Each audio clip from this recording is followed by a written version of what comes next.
दरभंगा जिला परिषद अध्यक्ष पद के लिए एक मत से जीती रेणु देवी का शपथ ग्रहण समारोह दरभंगा जिला अधिकारी डॉक्टर त्यागराजन एसएम और डीडीसी के समक्ष हुआ। इस मौके पर कहा गया कि रेणु देवी जो बेहेरी की रहने वाली है, उसने एक मत से सीता देवी को हराया। रेणु देवी राष्ट्रीय जनता दल समर्थक उम्मीदवार है और इसके लिए एक सप्ताह से रणनीति तेज हो गई थी।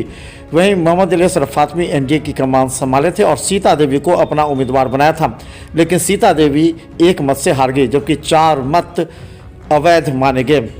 इसके बाद 4 मत के अवैध होने से रेणु देवी जीत गई।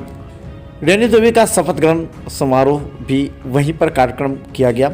इसके बाद उपाध्यक्ष के लिए ललिता देवी और अरुणा देवी का नामांकन प्रारंभ है। कुछ देर में उपाध्यक्ष पद का चुनाव भी संपन्न हो जाएगा। देखते रहिए बिहार मिथिला न्यूज।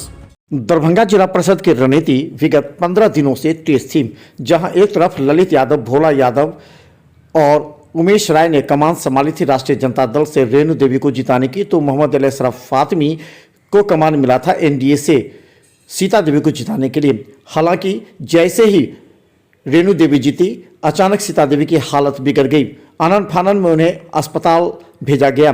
गौरतलब है कि सीता देवी मात्र 1 मत से हारी थी और 4 मत अवैध हो गए थे और 22 मत से रेणु देवी। हार के बाद सीता देवी की अचानक तबीयत खराब हो गई, उन्हें सीधा अस्पताल भेजा गया है। इस मौके पर अफरा तफरी का माहौल दरभंगा के अंबेडकर सभागार में हुआ।